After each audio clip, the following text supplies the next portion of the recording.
Let's head back to the voicemail of Truth and Reason. This one revolves around the wide receiver position.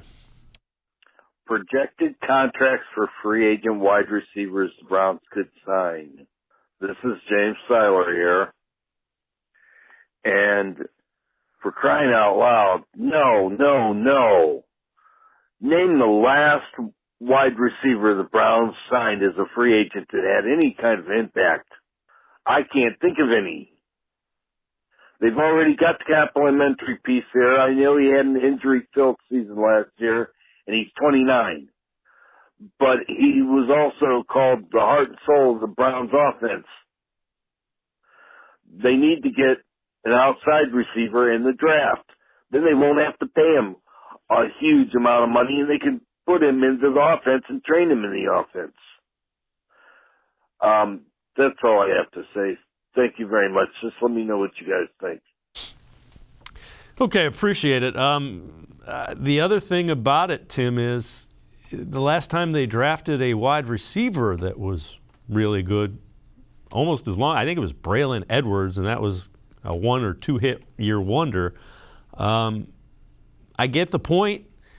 What are your thoughts? Wide receiver draft or free agent? And I keep coming back to they need a guy that comes in and can make an immediate impact because we don't necessarily have that guy. And I think Landry as a number 2 underneath guy is overpriced at $15.6 million or whatever his cap hit is. Yeah, I've been on record before, and I'll say it again, that I think both is the best way to go. Double dipping, maybe even triple dipping.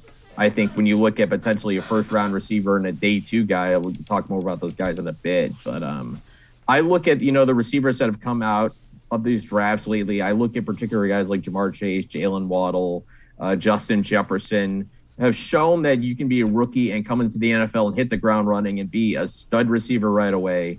That, it's not a position that you necessarily have to adjust into and to grow into. You can be a key guy right away. Even a 4th rounder like Amon-Ra St. Brown from USC, I thought had a very good rookie season for the Detroit Lions. He was a guy I liked coming into the draft, and he obviously performed very well as a rookie.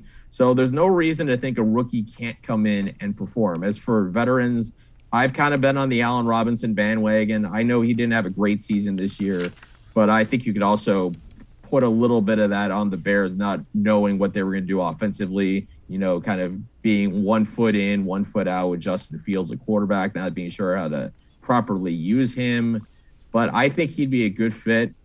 As far as a perimeter receiver, I talked about Christian Kirk as maybe a number 2 guy. But again, I think if you're the Browns, this is almost needs to be an overhaul year for receiver. I don't think you can leave any stone unturned. If there's a guy you can get that can impact a position, I don't know how you probably can take a handful of swings. I think at least 2, maybe 3 should be a good way to go this offseason.